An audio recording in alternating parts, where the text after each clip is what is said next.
सितंबर 1965। भारत और पाकिस्तान दो देश जो एक ही धरती से जन्मे एक भीषण युद्ध में उलझ गए।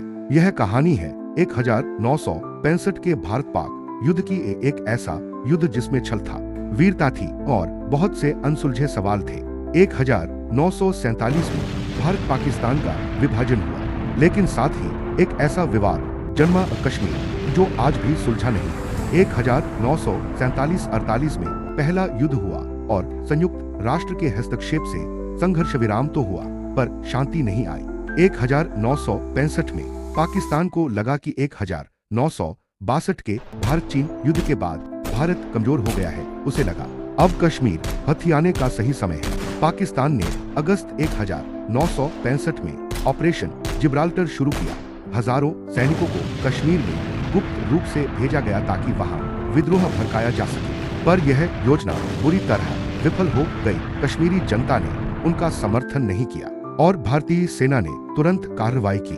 पाकिस्तान ने इसके बाद ऑपरेशन ग्रैंड स्लैम शुरू किया और जम्मू के अखनूर क्षेत्र को निशाना बनाया। मकसद था कश्मीर को भारत से काट देना, लेकिन रणनीति में देरी हुई और भारत ने पलटवार कर दिया। 6 सितंबर को भारत ने लाहौर की ओर हमला किया और इस तरह युद्ध अब पूरे सीमा क्षेत्र में फैल चुका था। पंजाब के असल उत्तर क्षेत्र में एक ऐतिहासिक लड़ाई हुई, जहां अब्दुल हमीद ने दुश्मन के पैटर्न टैंकों को नष्ट किया। उन्हें मरणोपरांत परमवीर चक्र से सम्मानित किया गया। वायुसेनाएं भी आमने सामने आईं। भारत और पाकिस्तान दोनों ने एक दूसरे को नुकसान पहुंचाया, पर कोई निर्णायक बढ़त नहीं मिली।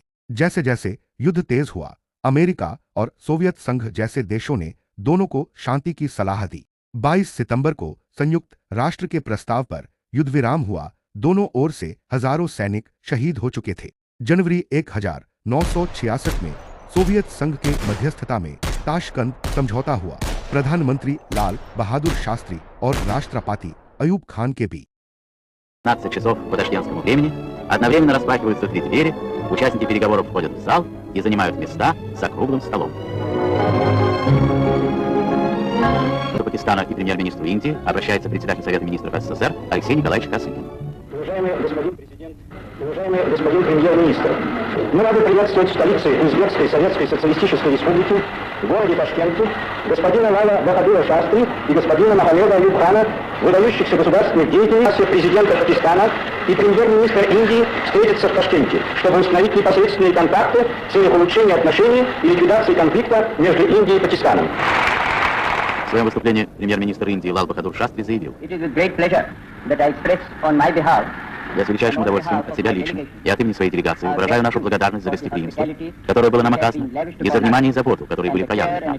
Очень теплый прием, оказанный нам жителями Ташкента, глубоко растрогал нас. Мы дали немедленный и положительный ответ на ваше приглашение. Мы должны попытаться открыть новую главу в истории индийско-пакистанских отношений».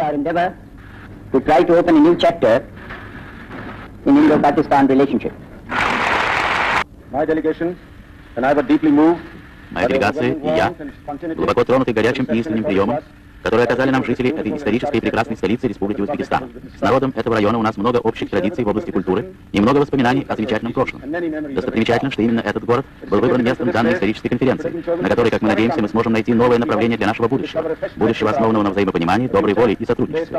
Ташкент напоминает о прошлом и в то же время указывает на будущее.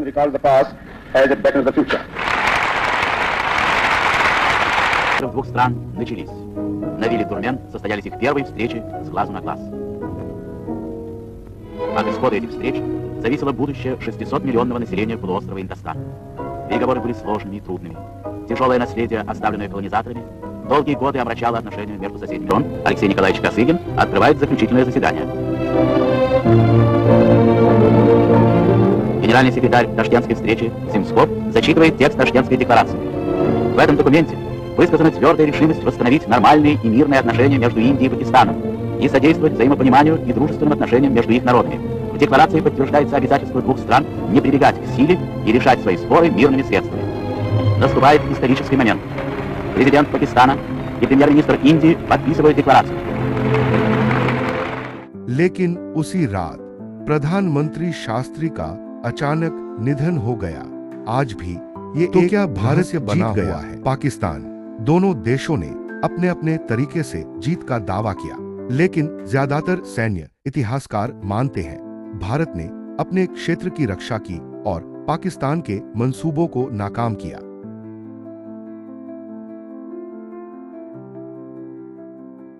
प्रधानमंत्री श्री लाल बहादुर शास्त्री से राष्ट्र के नाम हिंदी में संदेश सुनिए। साथियों, आज सवेरे 3:30 बजे भारत और पाकिस्तान में लड़ाई बंद हो गई। पाकिस्तान ने हमारे देश में हमलावरों को 5 अगस्त को भेजकर ये लड़ाई शुरू की थी। अब ब्लैकआउट नहीं रहेगा, अंधेरा नहीं रखा जाएगा, लेकिन ये न समझिए कि पूरी शांति हो गई। हमें गंभीरता से विचार करना है कि इस समय क्या स्थिति है और आगे क्या हो सकती है। जैसा आप जानते हैं, लड़ाई बंद करने में 15 घंटे की देर हुई, क्योंकि पाकिस्तान इसके लिए देर से राज़ी हुआ।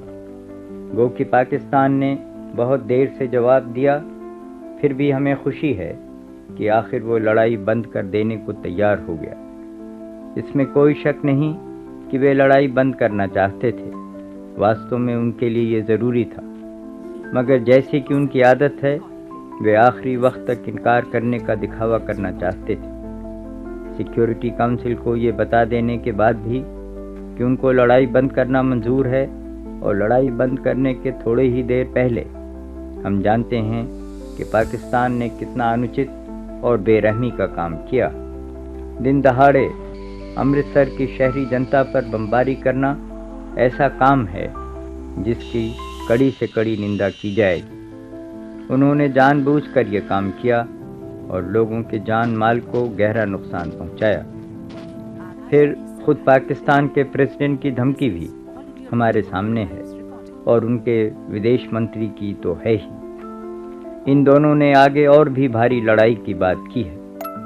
इस सब से पता चलता है कि पाकिस्तान की लड़ने की इच्छा ख्वाहिश अभी भी बनी है।